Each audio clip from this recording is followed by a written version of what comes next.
पंचायती राज विभाग ने आयोजित किया कार्यक्रम में शामिल सीएम योगी होने वाले हैं। इंदिरा गांधी प्रतिष्ठान में कार्यक्रम का आयोजन होगा। पंचायती राज विभाग की योजनाओं को लेकर यह कार्यक्रम होने वाला है।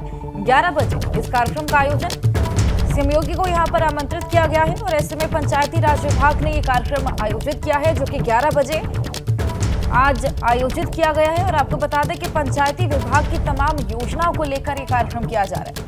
इंदिरा गांधी प्रतिष्ठान में ये कार्यक्रम होगा और सीएम योगी को इस कार्यक्रम में शामिल होने के लिए खासतौर पर न्योता दिया गया।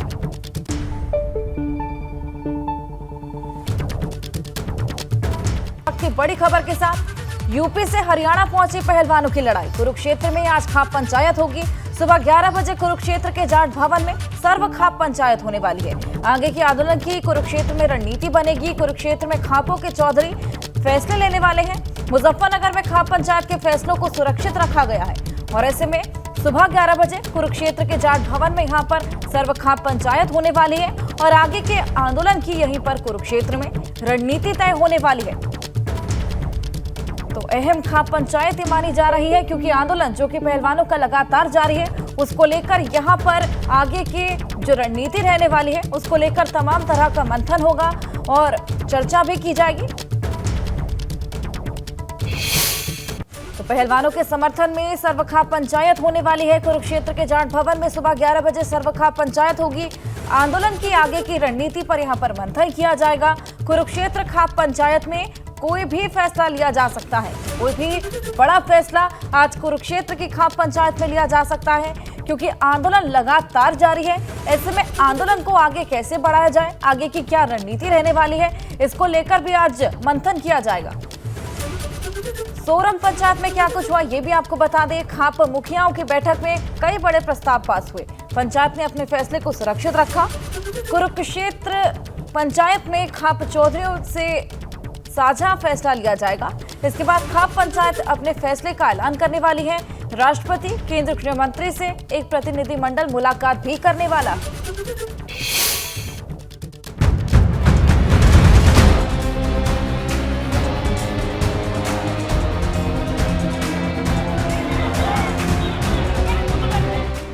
खाप लड़ेगी पहलवानों की लड़ाई। बात ब्रजभूषण की गिरफ्तारी पर आई।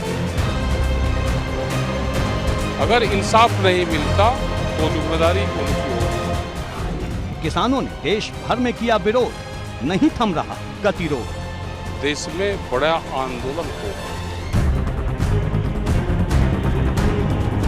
ब्रजभूषण के समर्थन में उतरे साधु संत, अयोध्या में सजेगा बड़ा मंच।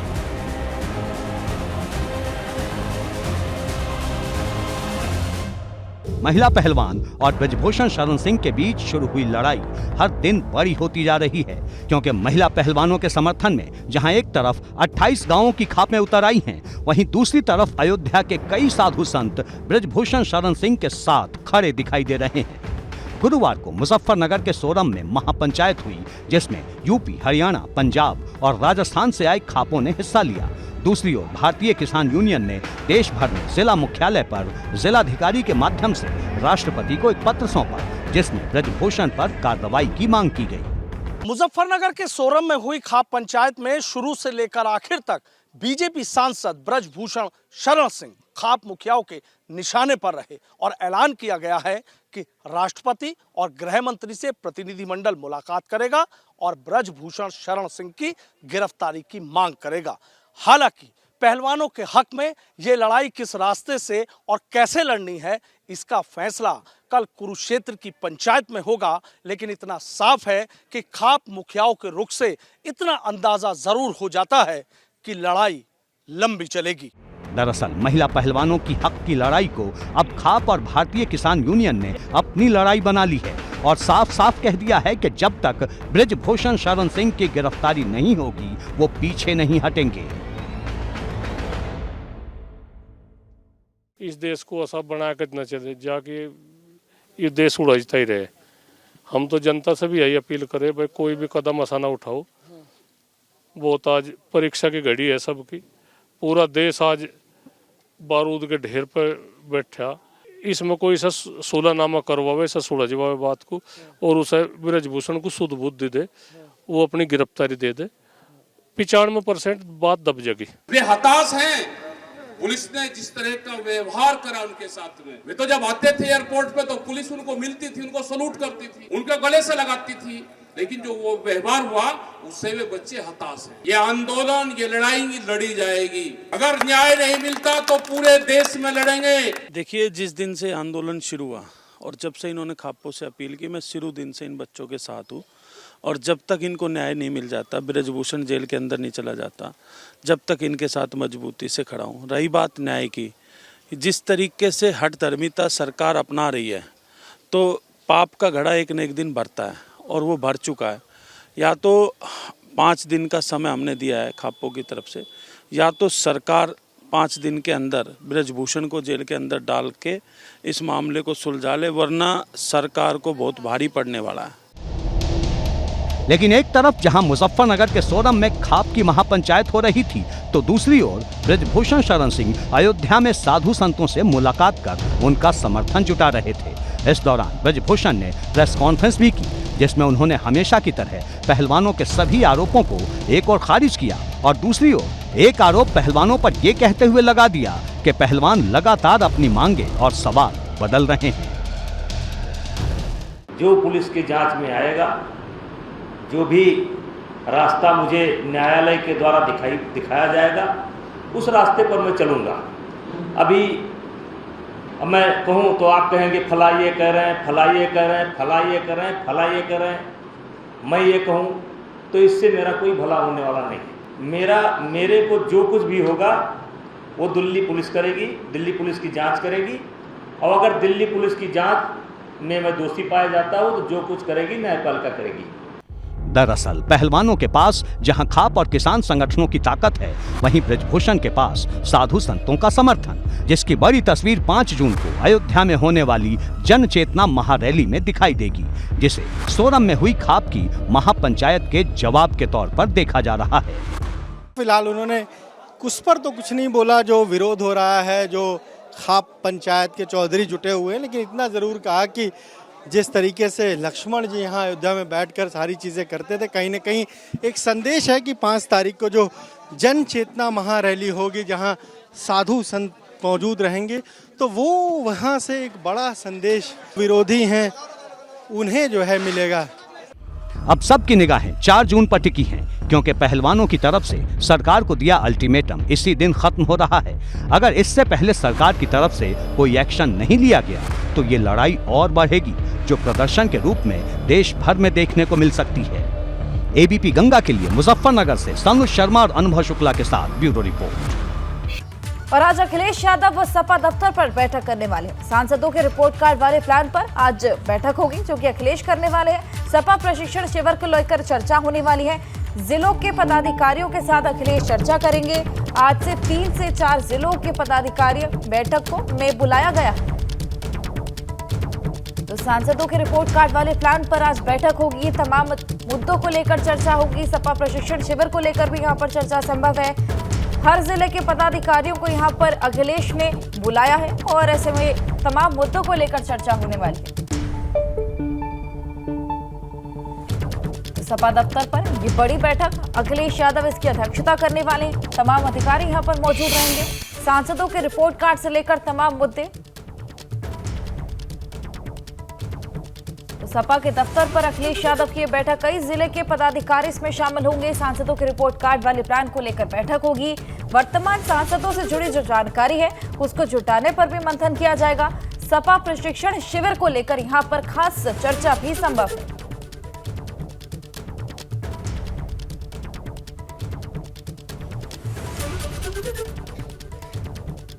तो लोकसभा सीट के वर्तमान सांसद से जुड़ी जानकारियां सपा लगातार जुटाने में लगी है। ऐसे में वर्तमान सांसद के 5 प्रमुख काम और उपलब्धियां यहां पर बताई जाएंगी। वर्तमान सांसद के 5 प्रमुख वादे जो कि पूरे नहीं हुए, नए सांसद से इस संसदीय क्षेत्र की 5 प्रमुख अपेक्षाएं, पार्टी संगठन प्रशासन चुनाव समीकरण से जुड़ी कोई भी सलाह, यहां पर ये तमाम मुद्दों को लेकर चर्चा होने वाली है। ब्रजभूषण सिंह को लेकर सपा लगातार हमलावर है। वाराणसी पहुंचे सपा के राष्ट्रीय महासचिव शिवपाल यादव ने पहलवानों के मुद्दे पर भाजपा पर तीखा हमला बोला। शिवपाल यादव ने कहा कि भाजपा महिला सशक्तिकरण की सिर्फ बातें करती है, जबकि देश की बेटियों के साथ अशोभनीय व्यवहार किया जा रहा है। देखिए लड़कियों के साथ जो मेडल लाई हैं लड़कियां, जब देखने को तो मिलता है राष्ट्रीय झंडे में किस तरीके से लड़कियों के साथ व्यवहार किया जा रहा है, वो बिल्कुल गलत है, अशोभनीय है। और कहाँ देखिए महिला सशक्तिकरण की बात चल रही है और लड़कियों के जो मेडल लाई हैं लड़कियां, उनकी बात सुनी नहीं जा रही है। पहलवानों की लड़ाई को खाप ने अपनी लड़ाई बना लिया है। गुरुवार को मुजफ्फरनगर के सोरम में खाप की एक महापंचायत हुई, तो दूसरी तरफ देश भर में किसान संगठन ने बृजभूषण की गिरफ्तारी की मांग को लेकर प्रदर्शन किया। लेकिन जहां खाप और किसान संगठन बृजभूषण के खिलाफ आवाज बुलंद कर रहे थे, वहीं बृजभूषण सिंह अयोध्या में 5 जून की तैयारी कर रहे थे, क्योंकि इस लड़ाई का अंत क्या होगा, इसका बहुत कुछ अब 5 जून को अयोध्या में होने वाला। मुजफ्फरनगर के सोरम गांव की महापंचायत में शामिल हुए भारतीय किसान यूनियन के राष्ट्रीय प्रवक्ता राकेश टिकैत ने कहा कि पहलवानों के मुद्दे पर वो राष्ट्रपति और गृह मंत्री से मुलाकात करेंगे। फिर भी बात नहीं बनी तो आंदोलन और भी तेज किया जाएगा। राकेश टिकैत से बात की हमारे संवाददाता सनु शर्मा ने। सोरम की जिस सर्वखाप पंचायत पर नजरें टिकी हुई थी, उस सर्वखाप पंचायत ने अपना फैसला ले लिया है। हमारे साथ खास बातचीत करने के लिए राकेश टिकैत जी हैं। राकेश टिकैत जी, क्या क्या फैसले हुए? देखो, फैसले तो बहुत हुए। जो जिस आदमी ने मंच से अपने भाषण दिए वो उसके विचार है, वही यहाँ के निर्णय हैं। उसमें से कुछ ये है कि राष्ट्रपति, होम मिनिस्टर सरकार से मिलेंगे, क्योंकि उनको भी उसमें ना रखा जाए कि हमको नहीं कहा, उनसे भी बिल्कुल जवाब लेंगे। अगर इंसाफ नहीं मिलता तो जिम्मेदारी उनकी होगी। देश में बड़ा आंदोलन होगा। पूरी तैयारी कर ली? बिल्कुल तैयारी है। अच्छा, तो ये जो महापंचायत बुलाई कुरुक्षेत्र में पंचायत है, ये महापंचायत नहीं है, खाप के प्रतिनिधित्व बुलाए यहाँ पे। ये तो गांव के लोग सिर्फ आए हैं यहाँ पे, बाहर के ज्यादा लोग इसमें नहीं थे। बाहर के सिर्फ प्रतिनिधित्व हैं कि जो कुरुक्षेत्र की मीटिंग है उसकी इन्होंने बात करी, और जो यहाँ का निर्णय है वो उसमें शामिल कर जो इकट्ठा ही निर्णय हम लेंगे। आपने कहा कि किसानों की भी पंचायत करेंगे और बिरादरियों की भी पंचायत करेंगे, तो क्या पंचायतों का दौर शुरू होने? हाँ, बिल्कुल दौर शुरू होगा। इंसाफ नहीं है तो पंचायती दौर शुरू होगा। ये माना जाए कि जो कुरुक्षेत्र में वो होगा, यहाँ का निर्णय वहाँ का निर्णय ज्वाइंट कर उसकी फिर घोषणा करेंगे। आप देख रहे बृजभूषण शरण सिंह ने तो एक बड़ी मीटिंग वहाँ पर बुलाई। हाँ, तो एकदम बुलाओ, मीटिंग तो बुलानी चाहिए भाई सबको। लोक स्वतंत्र देश है, इसमें यही तो खावी है इस देश की खूबसूरती है कि इसमें मुलजिम भी अपनी पंचायत बुला सकता है। एक आखिरी सवाल मेरा ये है कि आपने देखा कि पहलवान है, हताश है, आंखों से आंसू नहीं होने की जरूरत है। हताश नहीं, उन्होंने 40 दिन आंदोलन चला दिया। अब ये समाज और देश चलाएगा। उनके जो न्याय है उसको आगे बढ़ाने का काम करेंगे, न्याय उनको मिलेगा। बहुत बहुत शुक्रिया। तो देखिए, राकेश टिकैत है, उनका सीधा ये कहना है कि जो इनका पहलवानों का जो आंदोलन है वो पहलवानों का आंदोलन अब देश चलाएगा। और जिस तरीके से उन्होंने जो धरना प्रदर्शन किया है, कुछ उसी तरीके से अब जो खाप पंचायत ने यहाँ निर्णय लिया है कि राष्ट्रपति और तमाम लोगों से मुलाकात करेंगे, और उसके बाद अलग अलग जगह जो प्रदर्शन है, जो धरने हैं, उनका दौर शुरू हो जाएगा। वीडियो जर्नलिस्ट सत्येंद्र सिंह के साथ सनुज शर्मा, एबीपी गंगा, सोरम, मुजफ्फरनगर। लखनऊ के इंदिरा गांधी प्रतिष्ठान में नवनिर्वाचित नगर निगमों के महापौर, नगर पालिका परिषदों के अध्यक्षों के लिए आयोजित ट्रेनिंग सेशन में सीएम योगी ने बड़ी घोषणा की। मुख्यमंत्री योगी आदित्यनाथ ने कहा कि शुद्ध पेयजल और सफाई में खरा उतरने पर निकायों को पुरस्कार मिलेगा। उन्होंने कहा कि जो नगर निगम टॉप आएगा उसे 10 करोड़ रुपए अतिरिक्त धनराशि दी जाएगी। वहीं नगर पालिका को 2 करोड़ रुपए दिए जाएंगे और नगर पंचायतों को 1 करोड़ रुपए सालाना अतिरिक्त दिए जाएंगे। साथ ही सीएम ने कहा कि जो काम नहीं करेंगे उसकी माइनस मार्किंग भी की जाएगी।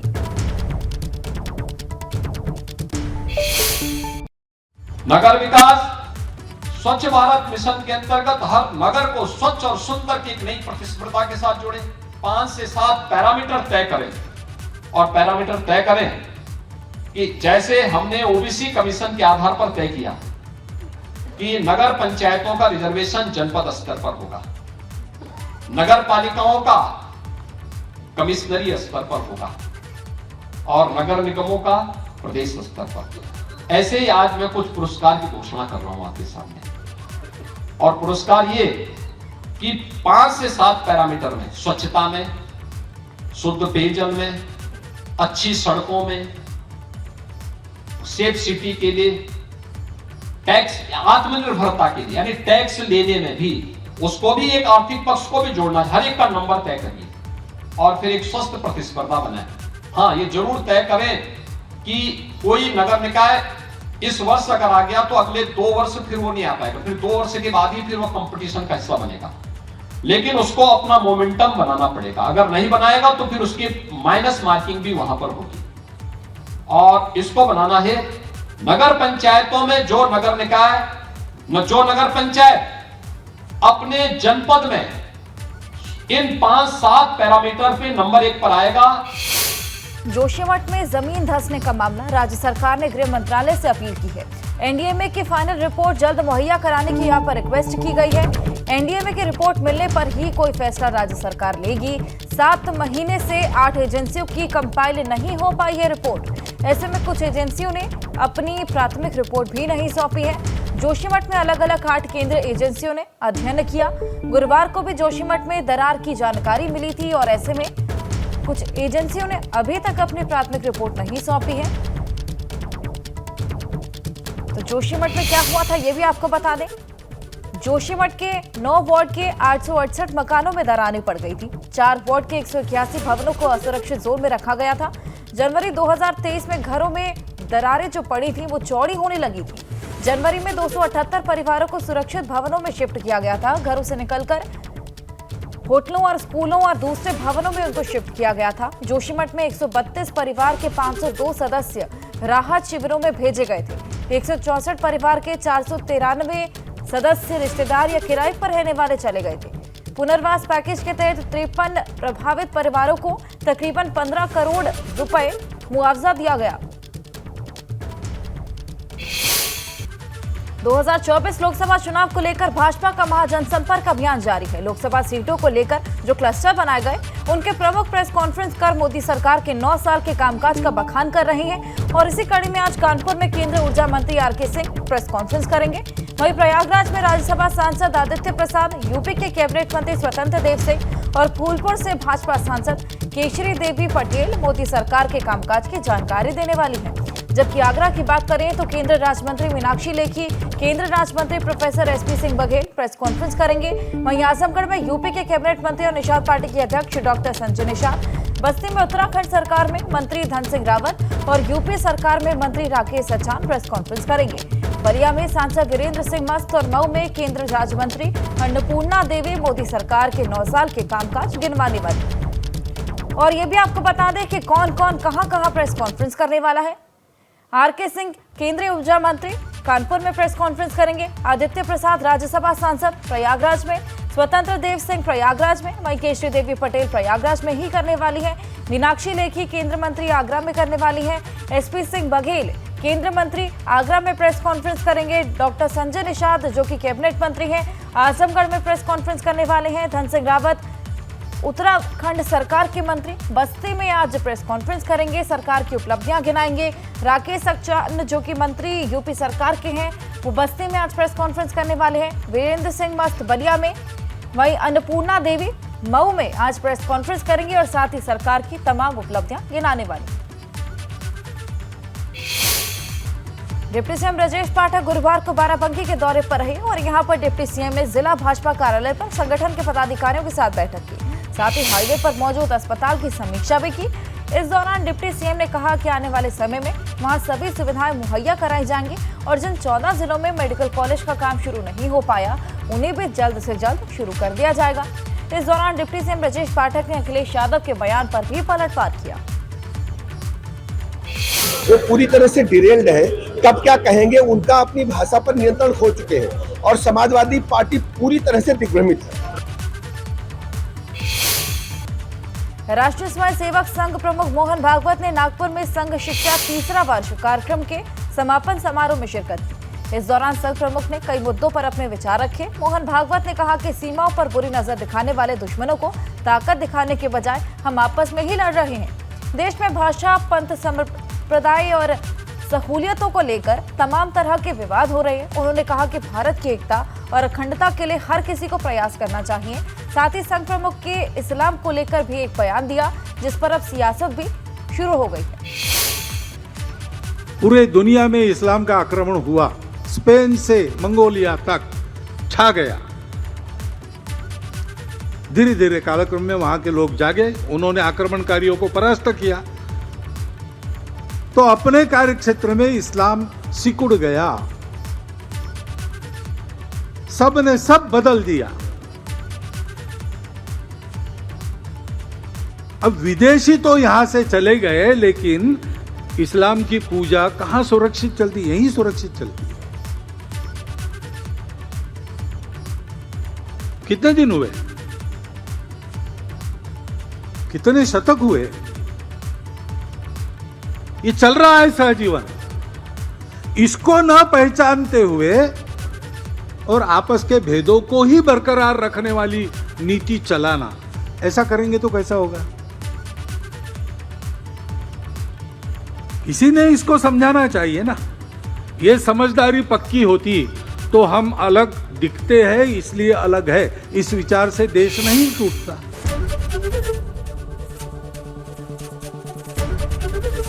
एबीपी गंगा, खबर आपकी, जुबान आपकी।